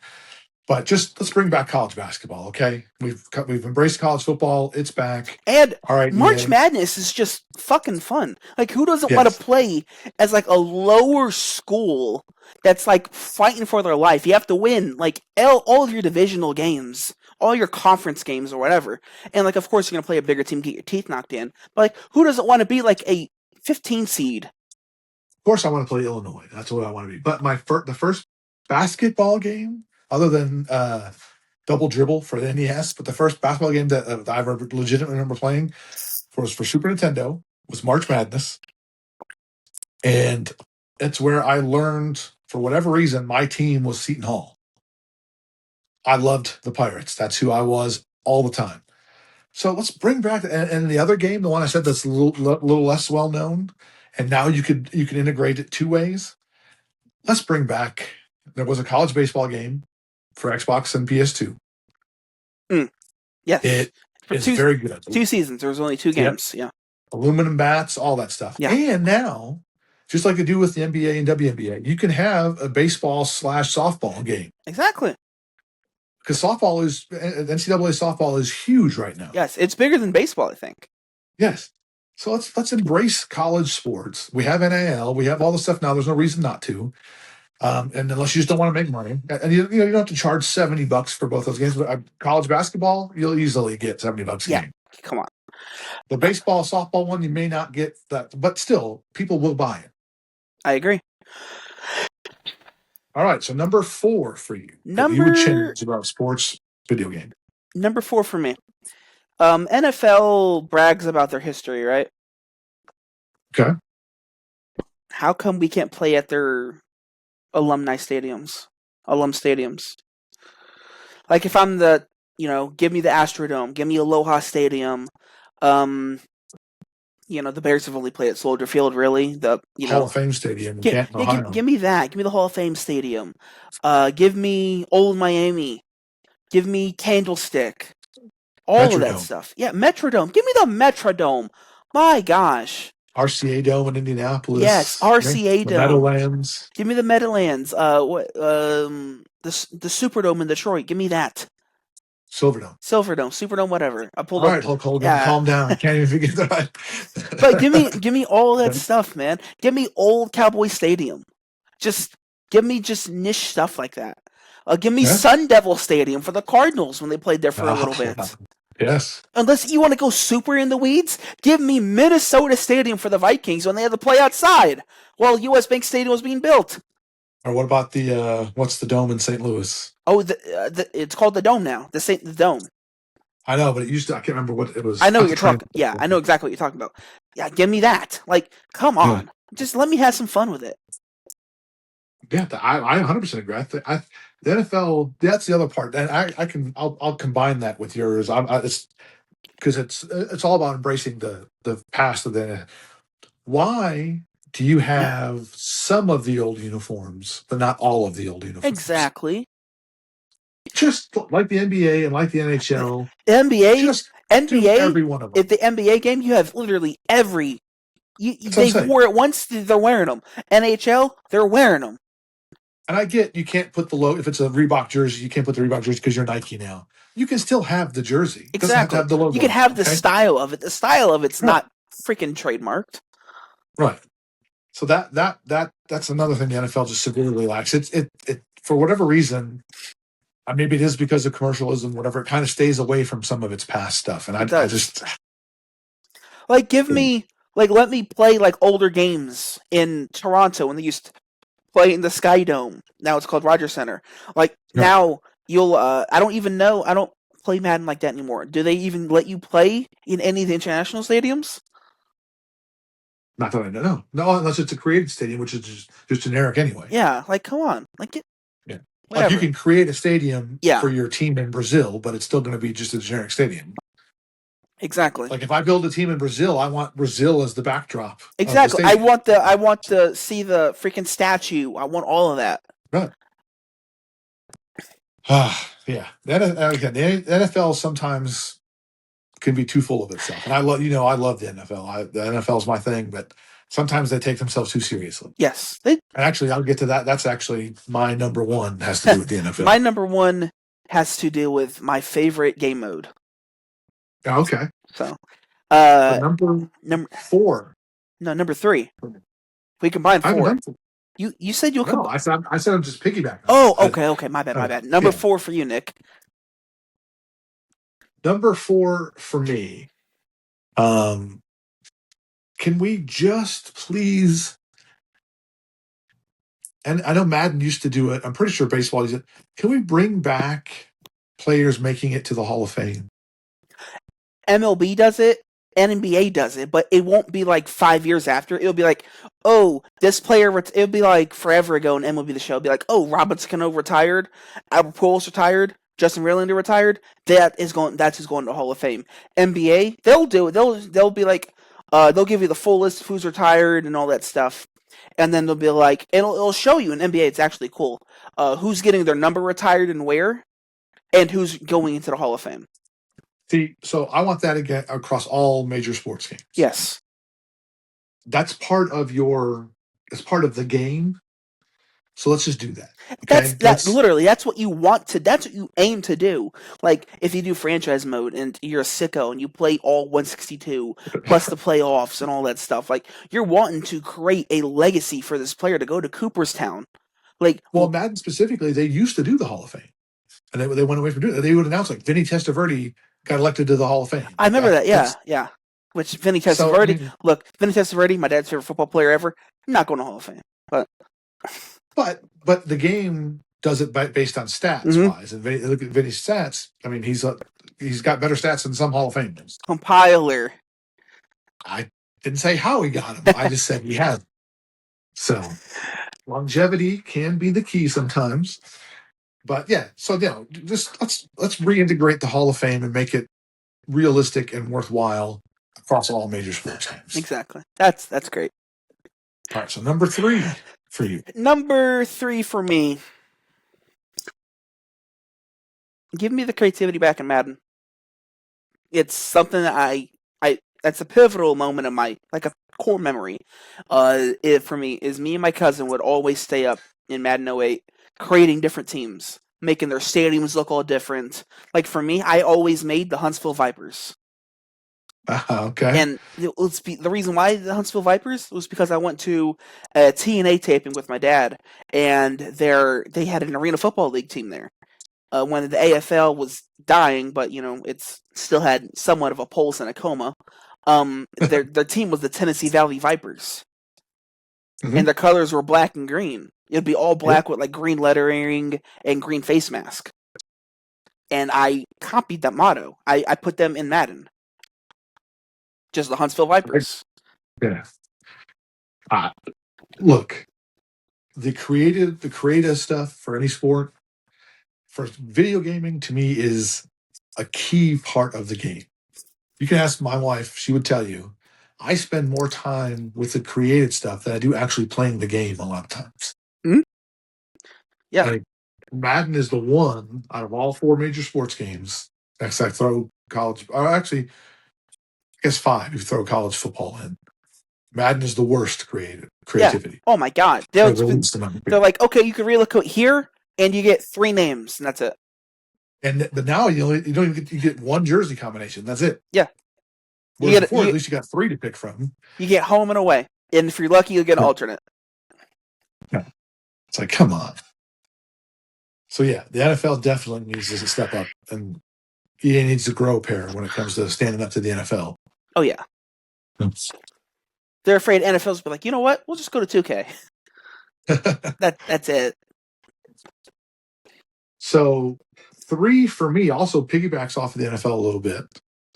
And I understand there's some logistical reasons why they can't do this yet, but they're going to figure it out because it's money. Whenever money's involved, they'll figure it out.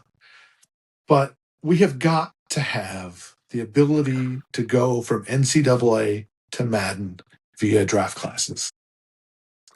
I want to spend 4 years building a guy up from freshman to senior, watch him graduate, go to the NFL, and then I want a chance to draft him to my NFL team.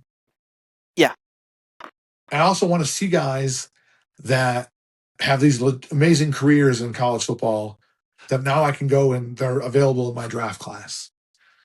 It used to happen, and I get it because the name, image, likeness. That's why college football went away. Now it's back, and the reason they can't do it supposedly is because these are real people now in college football, and they don't have an NFLPA contract. So because of that, they can't get drafted into Madden. But I could draft part of the number. I NFLPA. could draft number 15 from Florida as a quarterback Right, but in also prior Maddens. I could create anybody I want on Madden, Exactly. name them whatever I want. Mhm. So what? I don't get it. And if it's about money, the amount of money you're making off of Madden and NCAA or college football, just bump up their name, image, likeness contract. Oh, Because yes, you're not officially part of the NFLPA, but we are allowed to use your likeness for the Madden game. Do you think there's any college football player who'd be like, no, I don't want to be on Madden? Don't do that. But come on. Exactly. So, or as a last resort, then fine. Anybody who's currently a real active NFL or a college football player can't be drafted, but everybody else that you've created, recruited, whatever, can. But you got to figure out a way to make it happen. I still think you just throw a little extra money in the name, image, likeness contracts. No college football players in their right mind is going to be like, keep me off of Madden. Exactly. Like Arch Manning a few years ago was like, I don't want to be in college football. It's like, okay, whatever. Right. So you're the 0.5% of players that don't want that extra. Yeah, you're the 0.0001%. Whatever. All right. So top two. Number two for you. Number two for me is I'm sticking to MLB here because there's so much more they could do with it. There's so much stuff they could do here, Nick. There is the World Baseball Classic that comes and goes. The only MLB game ever to give us the World Baseball Classic properly was MLB 2K6. You would be able to play as the team with all the players. They contracted all the players. They got the rights to all those players.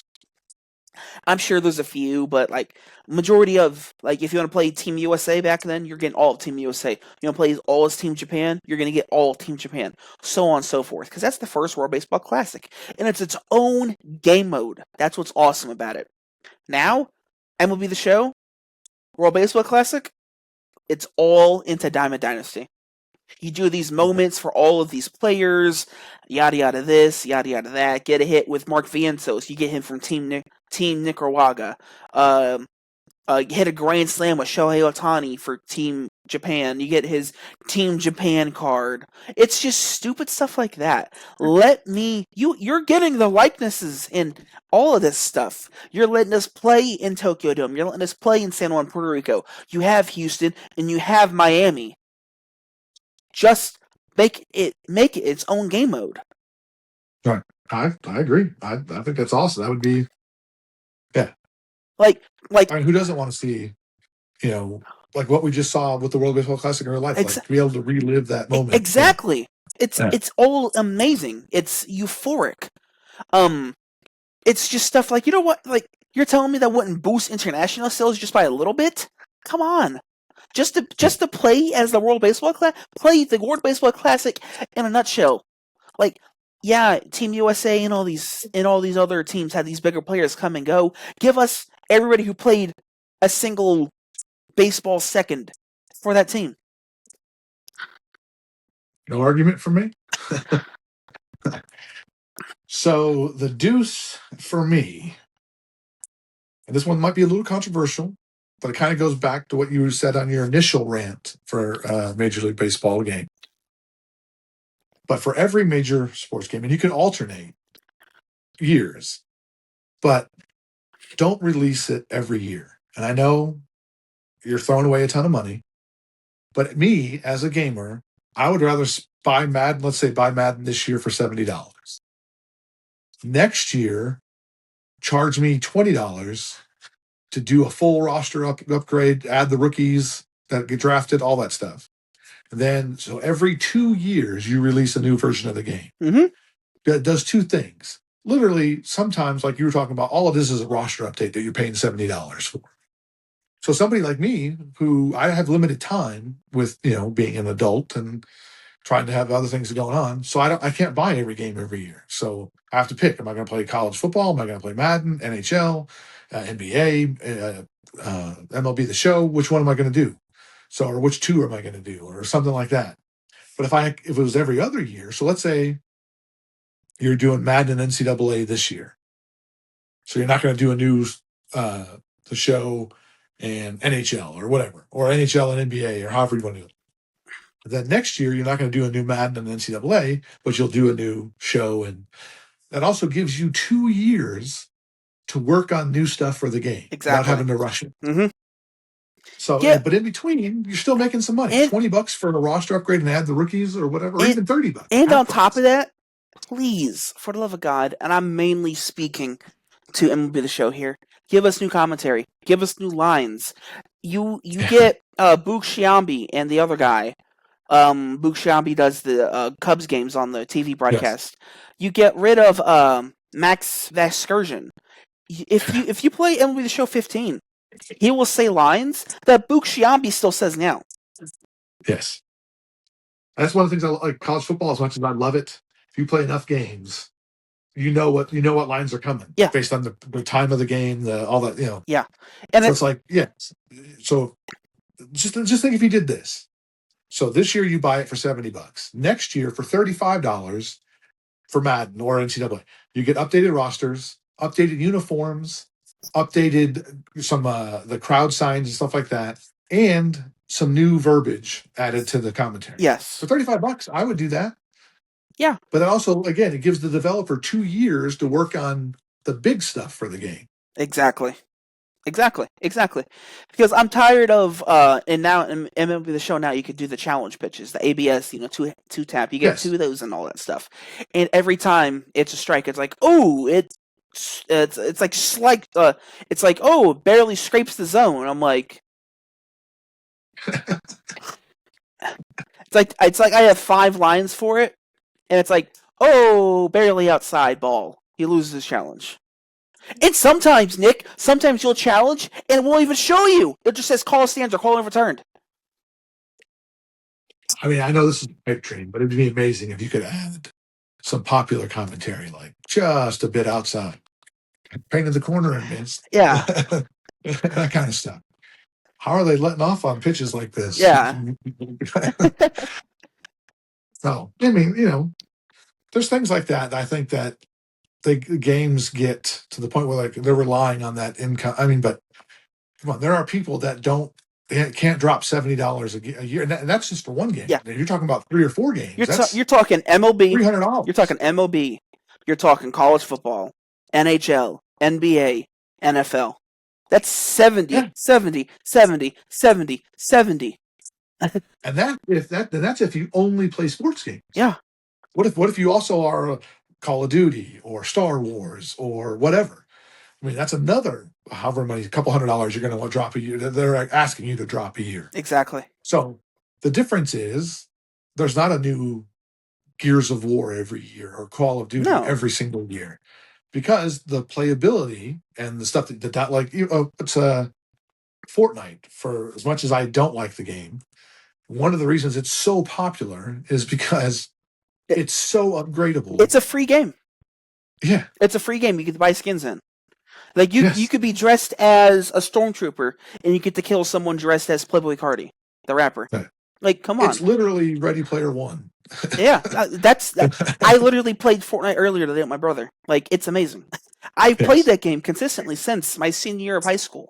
That was literally the first game to get cross-platform compatibility. And guess what? They don't charge you $70 every year. You don't And even it's still you don't even have to pay for your online services to play. And I would argue that it is probably one of the most, if not the most, recognizable video game brand. It's the most across it's the demographics. most played game right now in the world, Yes. worldwide. So, Yeah. But now, Nick, we go to number 1. Number 1, Uno. So who's it? What's it for you? If you can change the video game world, what is the one thing you would do? So I was raised on franchise mode. A lot of people were, and then they were like, "Oh, let's play online." online, whatever. Okay. Fix franchise mode. Fix it. All right. Fix it. There's so many things that can be fixed. And this isn't just MLB The Show specific. It can be, but it's not. If you play Madden, it's literally rinse and repeat. Yep. The same shit. What? Give me the ability to have restricted free agents like I used to. I have a Madden 07 franchise going on, and I think it was Frank Gore I drafted, or I signed as a young guy. I threw him out there in a restricted free agency contract, and the Colts were like, "Hey, we'll sign him, but we'll give you a second-round pick for him." Yeah, I'll do that. Cool, take him. Or it's just stuff like that. It's like bring back restricted free agency, bring back the creativity of stuff we talked about earlier with creative teams, and let me talk players out of free agency or talk players out of retirement. Let players actually decide, hey, I requested a trade. Get me out of here. Let players do that. Let players be like, hey, you know what? I've been here for so long. I love it. I'll take a team discount. Give me that. Give me, hey, your stadium's looking pretty rough. Do you want to put money into it? Or what? Let me fix my concession stand prices. I loved fixing my concession stand prices. The only game I could do that in right now is NHL. Yep. So one of the things when you brought up this subject for Give Me Five earlier, I threw it out to our I have a group chat for the NCAA Dynasty League that I'm in, and I asked the guy, I said, "Hey, what would you guys change?" Now I said about video games in general, sports video games. They went more NCAA specific, but the big one that got discussed was college football. The Dynasty mode is more about recruiting and your coaching, building your coach up, that kind of thing. Yep. Why not throw in the true Dynasty build? And that is negotiating uniform brands, fixing your stadium. Your stadium, like it's only going to be new for so long. It's starting to fall apart. Like, are you going to invest money in it? Are you going to build a new stadium on campus? What is your game day atmosphere like? Are you paying? Do you have parking on campus? Do you have zones for partying and stuff like that? Make it like it's true college football. Yeah. Like also things that are going on in real life. In college football, stuff you can't fix should not matter. Like academic stuff you can't fix, you can't do anything with, should not affect players. Like, you're telling me the top player in the nation from Texas or Florida is going to be like, you know what? I don't want to go there because of the academic prestige. Bullshit. Bullshit. Yeah. Yeah, there's a few things where I get why they tried to put it in there to kind of level it out, but come on. Let's just... Yeah. Also, make it a bit legit. Like, you're telling me the top five, a 5-star prospect is going to be like, you know what, Penn State or a fucking high-branded school, you know what, I don't want to go to you. I want to go to someone who's playing as Fresno State because they're just sending the house to me. And they did everything right just this once. Now, I do think 27 is going to do a little bit more of that because NIL will be in it. Yeah, they said NIL is going to be in it. And you'll be able to negotiate. So I get that. I'll be interested to see, when you're at UAB and you're like, hey, come to Birmingham. We're going to throw the literal house at you. Name your price. Or you can go ride the bench at Alabama and, make some decent money. But, yeah. So I'll be interested to see how that what the level of that you can do. You got to worry about, the other 75 players on a team, but, True. Yeah, there's some things that I love about the different Dynasty franchise modes, and there's some other things that definitely need to be overhauled. Yes. So, Nick, what's your number one? Number one for me, and it's kind of along that line, I'm going to go Madden specific, though. NFL needs to just relax, okay? Have some fun with it. One of the things I love about the commentary that goes on in Madden, I think it was Charles Davis. Yes, Madden. he'll admit it. This is a video game, don't matter. He says, yes, these guys are just padding stats because it's a video game. They're out here having fun. But you don't embrace that in the rest of the game. No. So if you've ever played NHL, especially NHL 26, you can customize everything. I'm not talking like we talked earlier about the create a team and the stadiums, and the uniform builder is fascinating. But more importantly, when I'm creating my online or my franchise, not only can you add teams, there's currently 32 NHL teams. You can go up to 40. You can add 8 expansion teams. Now you can have them randomly made, or you can generate your own 8 expansion teams. And with those expansion teams comes minor league teams. But also within that, because now you can also reduce teams. You can go from 30 back to the original 6 if you want it. But also within all of that, whether you go back to 6, whether you keep the 32, whether you expand to 40, whatever combination you come up with, you can realign all the teams. You can rename. You can decide how many divisions do you want. Do you want no divisions and it's just a Wild West free for all? Do you want to have 2 divisions, 4 divisions? Do you want to have 1 conference, 2 conferences? You can, then also within that, you can rename the conferences and the divisions. The level of creativity, or the level of it being a sandbox, is just crazy for the NHL. If the NFL would just adapt half of that into EA, or EA would allow. If they would go back to stuff they allowed in the PS2 versions of the franchise mode, it would be such a stark difference. Like, even if you want to go back to, let's say, Madden 11, you could literally hire different offense coordinators. And they would, like, you could hire, like, retired players. Like, say if you're in year 3, Terrell Owens is now a coach. You could hire him. Yes. Just stuff like that. In the early versions of Madden, it was when the Jaguars and Panthers coming into the league. When you started off a season, you started off as, if you picked them, you could do them. But even if you weren't them, you had to protect players because there was going to be an expansion draft. Oh. So, because that's how it was in real life. There was an expansion. So you had to protect players right off the bat in order to start the season. So allow us to expand and then do the expansion draft. Mm-hmm. And you have to protect players, and that's how it is in the NHL too. But if you can, here's the last part of it. For the love of everything, the NFL is all about growing its fan base. It's all about getting the game out there, getting it internationally, getting it all these places, all the cancer awareness, which is all amazing stuff. It is the only pro sports game that has no female players, no female coaches. If my daughter, when she was growing up, said, I want to really get into football, what better way, if she's already into video games, than allow her to create herself as a player or a coach in Madden?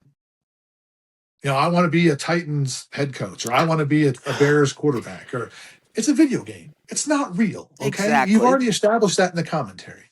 And if the NHL can put women on the ice playing against the men, come on. You can do it in football. Yeah. Baseball has done it. On the NBA, I don't think you can play against each other, can you? But they have the WNBA in the NBA game. They do. If in my team, which is Ultimate Team, you can get like Paige Bueckers or Caitlin Clark and whatever, and you could mix them in and out. But like, that's about it. But if you're at the NFL, come on, just embrace the fun of it. Yeah. One, that grows your fan base even more. 2, the being able to create stuff and change stuff around. I want to be able to realign the divisions. Yes. I get you don't want, if you're not ready for us being able to change the number of divisions and change the conferences. Okay, I get it. The NFL's not going to let go of all of that. I get it, even though they should. But let us realign. Let us do expansion. Let us do all the creative players with females. Let us do have some fun. The creative stadiums, like the creative teams. Like, come on. Like, it's kind of like this. In Madden, it's like Big Brother is watching. It's under a tight fist, and then the same company, EA, is like, "Here's NHL. Do whatever the hell you want with it." Right.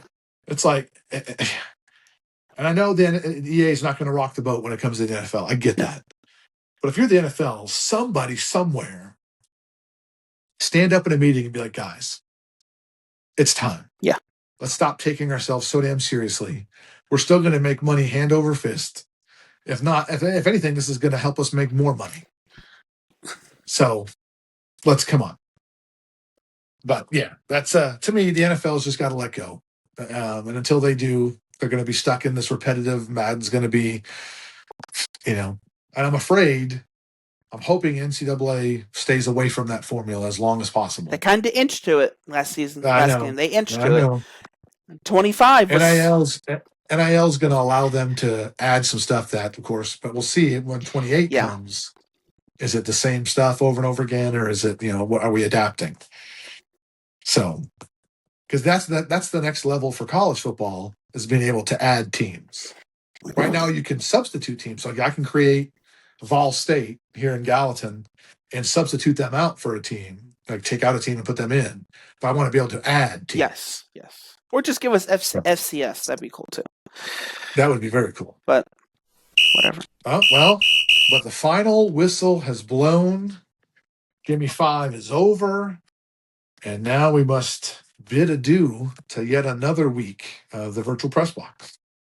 And with that comes sign-off time. And I know it's rough. Mine's actually going to go video game related. So, what's yours? What's yours? What's your sign-off? Or you want me to go first? That way you can kind of... You can go first. You go first. It's easy. There's only one sports video game sign-off that you need to have. Mm-hmm. It's actually an intro. Yeah. EA Sports. It's in the game. I'm just gonna. It's a bit of a long outro. Do a MLB The Show fantasy drafted team. It's such a wide variety of stuff. It shows you how much do you know about the sport. I will say, actually, that's a great point. I will tell you, the best thing that I do every year, did every year until this last couple of years, is I would play Madden every year, but more importantly, I would go online and I would write down the rosters of every single team. And then I would go on Madden and make sure those guys were on their teams. Yes. Like, I'll even... Now, of course... I'll say this really quick before we go off, because we're running over a little bit. I will go through and edit prospects' ratings in their potential. But to me, and now what I do is, especially when in between years, when I don't get Madden every year, I'll still try to keep the team as updated as possible. You would be surprised how much it comes in later on when they're like, where did so-and-so go? You're like, oh yeah, he's the backup guard for the Bills now. They're like, how the hell do you know that? I'm like, I don't know, but I'm pretty sure it's because of Madden. Because I remember moving him in Madden. Yeah. So yeah, it's if anything, it helps you keep on track of rosters and where people are now. It does. It helps you actually stay knowledgeable about it. But Nick, we must bid farewell. Yes, we shall, man. Another great week of talking sports. Fun topic this week, and who knows what's gonna be next? That's one of the great things about sports. When you have 7 days in between, so much stuff is going to happen. Literally, we may have we will have the NBA finals set. We're going to have the NHL finals set. What's it called? Just happened tonight. When we went on the air, it was 3-0 Carolina. Ended up 4-0 Carolina, so they're up 3-1. So the NBA and NHL finals will be set by this time next week. So we'll be able to talk about that a little bit and give our preview. And then for segment 2, at this point, it's anyone's guess. All right, man. And as always, there's only one way to end this show, and that is, it doesn't matter which one it is, what your favorite is, what it is, but between now and this time next week, there's only one thing that people need to do. And what is that? Let's watch sports. You have the playoffs, as you just said, ending. You have, I guess, UFL. I don't know if that's still a thing right now. You have the AF. It's definitely still a thing. You have the AF1, if you're into that. I know the Cats are one of the best teams in the league right now. You have MLB baseball. You have minor league baseball. If you have MLB TV, you have MLB. You could watch AAA, AA, Single A, Florida Complex level. Come on. I was about to say you might have a problem, but I'm also the guy that's going to watch UFL playoffs this weekend. So hey, a few weeks ago, I was watching Florida Complex level Mets. I'm like, hey, you know what? I need to see the guys that's going to play in about 3 years. It's a rough life right now. Very true. Rough life. Rough times right now. But, Nick, right, you have a good night, everybody. Thank you for watching. Put it in the box! So long, everybody.